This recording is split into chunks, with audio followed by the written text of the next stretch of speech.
Hello and welcome to Beyond the Runway. I'm your host, Enyce Smith, and today we have a very, very special guest in the house. You ain't gotta like her, but you gonna respect her, the legendary Mother Devine Chanel. How are you doing? I'm doing well, and yourself? I'm doing very, very well. You look amazing, by the way. Oh, thank you. Yes, and I just want to let you know you are the first lady that came on my show, and I'm very, very happy. Oh, well, I am enthused and pleased to be here. Thank Yes, you. so we have a lot to talk about. You know, I wanted you to come on my show because I want to talk to you about your ballroom career and just you being the queen bee of the West Coast as you are, and everybody know that, and guess I did say it. So anyways, I want to talk about all the obstacles you came, over, just going to the jail and just being a mother and just having all that weight on your shoulders. So let's get to the point. Okay. So I want to know, how did you find the ballroom scene? Like, how did you find out about that? Ballroom. I was actually a club performer and doing the female impersonation shows, and the ballroom kids were doing some of the shows as well, and we crossed paths there, and I met Asia, Dion, JJ, and and I was a little intrigued by their presence, but they had got at me about joining a house since I was already doing my thing on stage and was pretty good at it. So from that point, I showed a little more interest, and I kind of just trickled in, and here I am. Okay, so when you trickled in, you became a Ferragamo? Ferragamo. Okay, I remember that. Okay, and what was your category? My first category I was walking was Femme Queen Body. Body, okay. So you walked that, you was winning and winning. Okay, because I know. Of course, every time you hit the floor, you win, and that's crazy to me. But that's amazing. I wanted to be like that, But so you won, and then did you go to any other categories? Yeah, I moved on to Femme Queen Runway, and then I moved on to Sex Siren as well. Well, I did Body and Sex Siren in the beginning as well, but then I moved on to Runway, ended up doing performance. So before I knew it, I was covering everything. I was dipping my hand in a little bit of everything. Hello, and making the girls mad. Yeah. Okay, so you did that, you rolled that out. Okay, so eventually, I know you was in the house for how long? I was in the house for Ferragamo for about a good 7 years, I could say. A good 7 years. So after that 7 years, you was ready to move on, or did people start approaching you about other positions? Because I know you moved on to another level. Tell me about that. Truthfully, I was in a position where I was, strong in my field. I knew what I was doing. And I worked a lot with a lot of the new kids that were coming into the house. So I was feeling like, I was ready to take the step up and be mother. And we were in talks about it. But I got a little impatient. It didn't happen within the timeline that I, perceived for it to be reachable for me. So I went ahead and I left. And I had dreams of my own. I always wanted to run my own thing once I saw how everything was going. I didn't necessarily agree with a lot of things that our leadership was doing. So I felt like, instead of buck the rules, let me make my own. So I wanted to have my own house. So you wanted to have your own house. So in the midst of you thinking about that, you got approached with Cavalli, right? Or was it something else before that? It was Cavalli. It was Cavalli. Because I remember, I think it was at the Clash of the Titans ball. I think you came out as Mother. You had your hair in some curls. I remember that. Yeah, I remember everything. That's when I was a little knot, trying to make it in the ballroom scene, and I just knew who Devine was, because that's like one of the first names I heard, Devine. So, okay, so you came out, you looked gorgeous, by the way, like always. Thank you. So you came out as a mother. Did anybody feel any type of way, or was you worried about losing any friendships? At that particular time, no, because it was more like a graduation. People were just waiting back to see what was happening, because I was one of the first people that left a house on this coast, because there were only 2 houses at that time. Yep. Well, 2, maybe 3. Yeah. So I was one of the first people to actually leave a house and go on to do my own thing. So a lot of people were just sitting back to see what happens. Like, it was like watching paint dry. Nobody knew what was going to happen. We were just like, who knows? So you did the Cavalli thing, and so how did you build your brand of kids? Because you had a lot of talented kids in your house fast. How did you do that? Or how did you think that out? Well, a lot of them started with me from Ferragamo. A lot of them were my personal children and nieces and nephews and people that were just within the family. So it was a kind of a tight knit thing. We ended up, when I left, I actually started the house on a piece of paper. Well, I mean, a tablet. Yeah, it was a piece of paper and a tablet. And I wrote down all the things that I wanted to accomplish. I wrote down all the people that I would like to have. And I think about 90% of the people that I said I wanted to join me in that crusade to have my own house, they came along with me because we were inspired to do something new. Right. And we got out there and we just started working hard toward what we wanted. So y'all was doing the Cavalli thing, and I know it was a lot of talent in the house. Also, it came with a lot of baggage. You know, it was a lot of things that people said about the Cavalli. It's like, oh, that's the Banshee house, or that's the house that fight. I personally just think that y'all was a family, and y'all got to stick together, you know. So I want to know, like, how do you think y'all developed that kind of reputation? Because I just kind of thought that was a little cruel, but. Well, at that particular time, houses were at war with each other. You know, the Ferragamos and the Rodales were going at it. I left Ferragamo to start my own thing. So, of course, you know, when I left, I still carried some of the bad relationships with other house people, with other members of other houses. So, you know, or they still had a certain dislike for me.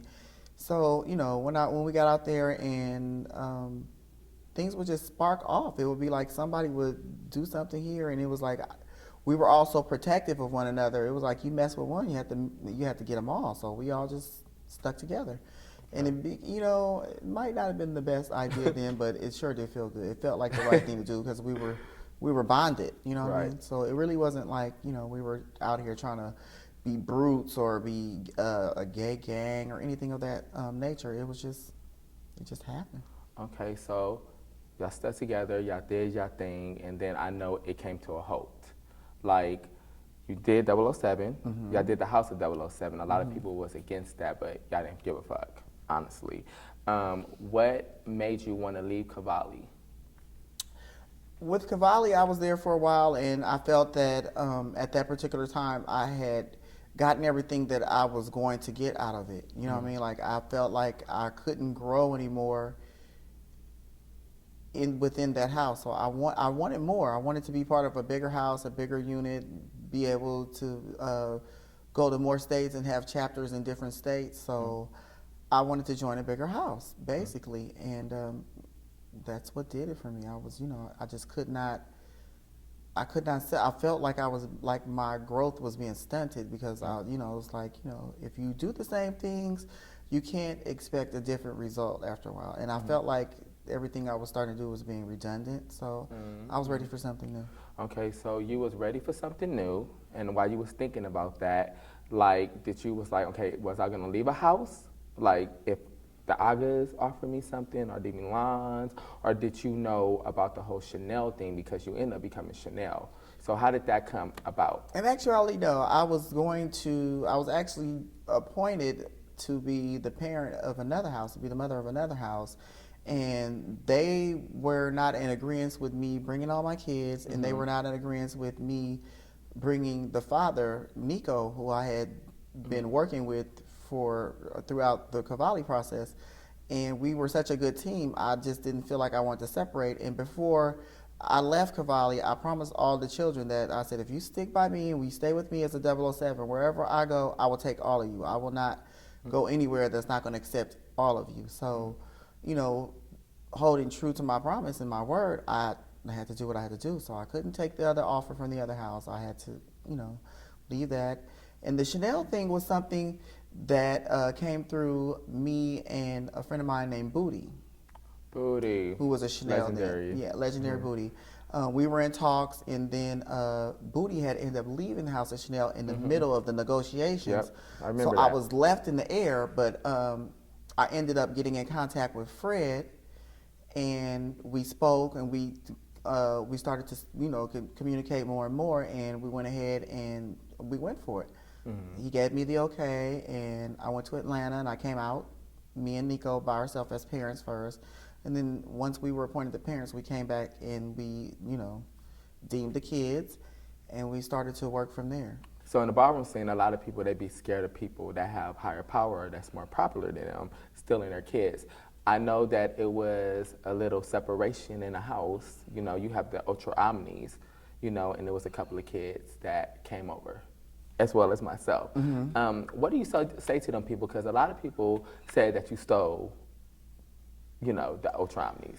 Can you clear that up? Because No, I cleared that up so many times, but I want you to say it. I didn't steal the Ultra Omnis. The Ultra Omnis were ready to go, and of course, I saw that they all had unique talents, and it was like, why would I watch them go in so many different directions when I can utilize them as well, all where I'm at? And Omni at that particular time was something that was starting to die out. So just like I had done with Cavalli, I had reached my maturity with that house. They had reached their maturity with that house. So, we both wanted to see bigger. And I knew that having them in my house would be a definite improvement to the house. So I went for it. Right. Okay. So, we moved on from that, because I'm going to say we, because I joined the house too. So, we did our thing. We started traveling as the Chanels, doing our thing from state to state. I'm taking jobs, you getting on me. One thing about it, Mother Devine always, when we was even Omnis, I remember we was at a ball in Atlanta. I think it was probably like MLK or Balenciaga. It was one of the balls, and we was over there stretching and stuff, and she came over there and gave us some pointers and stuff. So she always been a good mother. But we traveled, we did our thing, whatever. Okay, so a lot of people don't know that you was doing a lot of things to get us to the places that we need to get. Because, paying $20 of dues is not going to get everything. That's just probably a little penny in the pot. I know that you kept a lot of things secret, but, you had a situation. And, we're going to just skip to, the Legends Ball. We're going to skip all of that because I want to get to this because, this is what I want to touch on. So, the police came to your house. They came to a lot of other people's houses and stuff. Can you explain that situation to the public? Because a lot of people got a lot of different interpretations of the situation. So can you explain everything to them? Like, why you went to jail, like what happened? That particular day, they had been tapping our phones, emails, and phone texts. They were monitoring them, not tapping. And we were into the black market airline tickets. I didn't particularly do anything on my computer. I didn't do credit card fraud. I didn't do anything of that nature. But what I did do is I referred my children.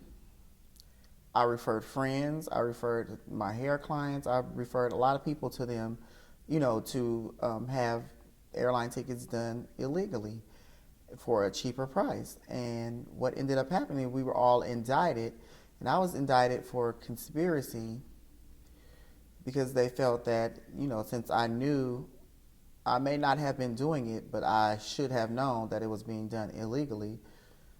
So therefore, I needed to be punished. But, okay, did you ever think about, like, damn, what if I get caught? Or, like, what if... Sure. Like, because, when you do refer, like, you really don't think about the illegal thing. You just thinking you helping friends out. I mean, at that particular time, I thought that it was not illegal for me because I'm like, well, I don't touch credit cards. Right. They're not doing it from my computer. I don't do any of those things. All I do is pay somebody to get me a ticket. Right. So I didn't think that it would, that if it was ever to come down that I would be in trouble because I'm not doing anything. But obviously that's not the case. So when it did go down, they were asking me to tell on other people, and I refused. So for not participating in helping them, they went ahead and continued to press charges on me. Right, and you know what? I'm glad that you said that because it's a lot of things, allegedly, like you snitched on people. Oh, no. That's why you got a shorter time and everything. People don't know that you didn't, and that's why you got in trouble the way you did. I want to know, like, let's go to the day when they came to your house. It was right after the Legends Ball, and if you don't know about the Legends Ball, Devine has the Legend Ball every year. It's a successful ball. it's highly, walked. But they came to your house at the Legends Ball. How did you feel? Like, what was going through your mind? Like, everybody want to know. Like, was you scared? It was like, to me, it was just like, okay, well, shit got real. It was just like, wow, okay, well, this is what it is, and it really wasn't much for me to say or think because it was always a chance that it was a roll of the dice, even though, it was like, I'm not doing anything. You may get in trouble, you may not. And so it came to the point where I was like, okay, well, now I'm in trouble. I'm going to have to just go ahead and step up and face the fact, you know what I mean, and deal with it. Right. Another thing is I want to know, too, so did you ever, be like, damn, is somebody watching me? Or did you ever feel like that? Because I know they tapped your lines and everything. Did you ever feel like times that I would hear weird noises in the back of my phone, in the background of my phone. I'd be like, wow, that's odd, but I didn't think much of it. Wow, that's crazy. Well, okay, so you got caught, so after that, y'all went to trial for a minute, right? Yeah, we went to trial for about 2 or 3 years. So how? Well, not trial, we just went through the motions with the motions. Court. And so I know you was trying to keep strong for us because, we was really emotional about it, and, us being the top house on the West Coast, we had the most of the years, the most talent, and the most haters, okay? But us being the top, they was waiting. Like, the West Coast was waiting for something to happen to you and Nico, and when I tell you they took the situation and they ran with it, they bashed y'all, they said all type of things about y'all, that's what y'all cared. It was a lot of people happy that y'all went to jail. Like, people wanted y'all to go away for a long time because they were so jealous of you and Nico. They wanted y'all to, if y'all would have died, they probably would have been happy. Oh my God. God forbid that. I'm sorry I said that, but I'm saying it because we're keeping it real on being on the runway. So when you went through that whole thing, you tried to stay strong. How did you deal with it when you was around us? Because I can always tell that you was kind of scared, but you was trying to hold it together. Like, how did you deal with that? I wouldn't say scared. I was just, I had prepped myself from the day that I knew it had all happened. It took like 2 or 3 years for it to roll. So the whole time I was just prepping myself. I was making sure I put my money up and, took care of all my business. So if, when the day did come that I might have to go and do some time, the rent will be paid, the bills will be paid, and things will be in order within my house, But I didn't have any idea that me and Nico will be going at the same time. So that was kind of what threw me. And I wasn't scared. I was just more concerned with would my house be able to survive without my presence, because I know that me and Nico, without our presence, because we play such a strong role in the things. A lot of the kids didn't even want to travel or go to a ball unless we were there. So it was like we babied them. We were like, Right. So, knowing that we would be out of the picture, I was just always like, oh my God, are they going to be able to continue? Are they going to be able to hold up? Are they going to be okay? I was more worried for the house than I was for myself, because it was just like, is everything going to fall apart in my absence? But I tried my best to prep everybody. I let everybody know what was going on, and I kind of laid out the law. I knew I wasn't going to be going too long, and I just told them, relax, chill, and once I get back, anything that needs to be straightened out, I'll straighten it out. Right. And best believe, we tried to hang in there, like we really did. And we, a lot of people was just after us. Like, it was just like Devine and Nico's not there yet. We about to lay y'all asses out, So. Of course, they took out their vengeance for us on you guys. Right. So, okay. So when you left, y'all had made Davion, the father. Saint Laurent. He said Laurent, right? The father. Okay. It was a lot of, tea with that, but we're not going to get into that. We're just going to skip over that. But him being a father, him trying to hold the house together, Tutu being an ambassador, a lot of messy stuff going on, just on everybody's side. Everybody feeling like, okay, Dave, you're the father, but you also my homie. So you telling me what to do. It's like. It was a mutiny. Yeah, it was. So how did you feel, okay, when all that stuff was going on with Day and you was hearing that? How did you feel about that? Did you was like, oh, is my house gonna fall apart? I really felt helpless, but I could not really mentally put myself in the position to worry about something that I wasn't there to control. I was just like, I just knew that the minute I touched back, I was going to have to start the mending process.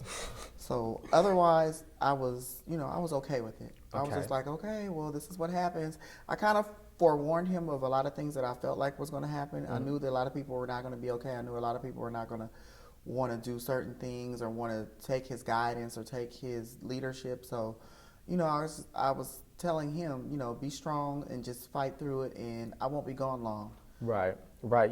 So the Legends Ball, now, like I said, she throw the Legends Ball every year. And what's so beat about it, you did like a little Kim little thing, We went out like little Kim, that's what we say, but you still had your ball, and you was not there. And it was a beautiful venue. It was a great turnout with the people, but they fucked it up at the end. So, and that was a beautiful venue. Oh, and it's like every time we get a good venue, they was not playing. They had the squad team out there after the thing. Yeah, they did, but you had ballroom throwbacks in the house and everything. So when you heard that the tables got flipped and the vase got broke, was you like, damn? Was you mad about it, or was you like, whatever? I was more disappointed because I felt like, once people were, when you're put into a beat venue like that, you should feel so fab that those type of negativities shouldn't even cross your mind, and to want to be like, if I'm in such a fancy place and I'm feeling so good about the situation, what would drive me to want to even just get, how can I don't want to say ghetto or Liquor and drugs. Well, I'm sure that played a part in it, or may not have. I wasn't there to say or to see, but my thing is, I just felt like, okay, I'm going to give these people something that they've never had before, and they're going to love it, they're going to respect it, and they're going to uphold it, and they're going to cherish it. And some did, some didn't. Right. So let's fast forward from that. So you got out of jail. The Queen Bee is back. So you had any goals for your houses when you got back? Like, what were some goals? Like, was you trying to get back on top, or was you trying to come back fast? Because a lot of shit happened when you got out of jail. Well, my main goal for my house when I came back was mending from the inside out. I wasn't really worried about ballroom or balls or them even walking balls. I was just worried about, and most concerned about, getting everything back to us liking one another, because we work best when we're all happy with one another and we're all rooting for one another and we're all in good standing with one another. So that was my main thing, was just getting the family back together. Because I knew once that happens, the ballroom scene will always be there. Right. Because it was a lot of stuff that happened, They end up leaving the house, and everybody knows that it was you, they, and Floyd. Y'all all three was the three amigos, and Floyd moved on to, Mother. She graduated, Floyd. They got father, but he left, and he went to Allure and things like that. So I know you came back, and I know you was like, damn, I really got to get my house together. Floyd left before I left. Yeah, I know that, but I'm just saying, just before that, I'm just saying, I'm just fast forwarding. So when you came back, you were trying to get your house back up to the top. So now everybody start falling off again, like going their own way. Even myself, me wanting to be my own person. But you had Devine, you had, people, Brandon, you had people that was leaving, left to right. So can I say something about that? Let me ask you something about that. How do you manage that when somebody important in your house as a heavy hitter leave the house? How do you manage that? Because a lot of parents will not talk to you anymore. So how do you deal with that? How do I manage it? Well, I look at it like a football team. The stars, they come and they go. Star quarterbacks come and they go. Star linebacks come and they go. So it's not much that you can do about that. And when you were in my house, you were not just part of my house. You was a family member. So, and it depends on how you left as well. What I mean? If you left because you just were uncomfortable, or you feel like you need to grow and you need to spread your wings, I can respect that. If you notified me and and did it in a tasteful manner, I can respect that as well. But do it bug you a little bit? Well, it bugs me to lose anybody from my house, actually, because it's something that you want to continue to build. So when somebody's missing, that's a tear down, and then you have to rebuild. Right. So in certain ways, yes, it does bug me, but in the end, no, because Everybody's replaceable, even myself. I like that answer. I like that answer. So, okay, so with that being said, you threw the Legends Ball. You know, let's just rewind a little bit. You threw the Legends Ball. Did you think the Legend Ball was a success? Because I remember your face. You was kind of over it. And it was a lot of things going on, especially myself. I kind of messed the categories up. But it was just like a lot of arguing. Then you have people on the side bickering. Did you think that was a success? Because the rumor is allegedly you're not going to throw any more functions. Well, I felt that the Legends Ball was a success as far as people showing up and coming to the venue. What I felt was unsuccessful was, you know, I took my time, put out categories 6 months ahead of time, so people could know and prep themselves to be able to do these categories. And then it's like they come in there with something they put together within the week. It looks like, you know, sometimes, you know, I don't want to really insult anybody, but this is my opinion. And then it was like, you know, some of these categories were for a substantial amount of money, and it's like the judges were acting like, you know, they were scared to chop or scared to say anything. You know, I'm reading the category sheet, and it says one thing: you must have this, you must have that, and this person doesn't have that, but you're still willing to give them 10s. It just that particularly burned me out, because it was like I felt like, you know, where is this ballroom going to go if we're not steering it in the correct direction? If we're just letting people come out here and do anything for 10s and trophies, it's going to end up a mockery. So I didn't feel like I'm not going to continue to throw these big functions and find these and go out of my way and drain myself and come up with money, you know, through different sponsors and out of my own pocket and doing stuff like that to just give away, and people are not even doing anything to really earn it. So it was a little frustrating to see that a lot of stuff wasn't done in the correct manner, not to my opinion. Right, because you had In the Meantime in the building, and that really never happened. Oh, yes. Jeffrey King is very, very special and dear to my heart. So is Reach LA with Martha and Greg. They always help me out when it's time for me to do something, and I really appreciate that, you know, because they understand me and how hard it is to be out there and do that. So, Devine, so you just being a mother and you being the Queen Bee of the West Coast, do you have any advice for anybody that's trying to be a mother out here and that's trying to run a successful house? If you want to be a mother, or if you want to be a father or a parent of a house and you want a successful house, know your categories. What I've always told people, in order to be a house parent, you have to know and be able to answer any questions that your children are going to ask you, whether it's through experience or just paying attention or just knowing. You have to be able to do that. If my child, if I have a Vogue film that comes to me and says, "Oh, does my spin and my dips look okay?" You have to be able to answer that. But if you're a face girl that's never Vogued and you don't know, what are you going to do? Exactly. So, you know, it comes down to that. It comes down to being knowledgeable to help them in their journey. How can you help somebody and you don't even know? How are you going to be able to spread knowledge that you do not have? So that's what I foresee as being a parent. You have to be strong within your knowledge of the ballroom scene, the history, and being able to pay homage to people that have come before you, because that's always the respectful thing to do. So homage, respect, and knowledge are the keys to, I would say, having a successful ballroom career. Exactly. Well, Miss Devine, I wanted to thank you for coming on the show, and you are welcome anytime back. Thank you for having me. Right, we have to keep the interview very nice and to the point, because you know I don't like nobody in nobody's business, and I know you're a private person. But thank you so much for coming on. Thank you for having me. I love you too. Thank you. And I am Enyce Smith, and remember, everything goes beyond the runway.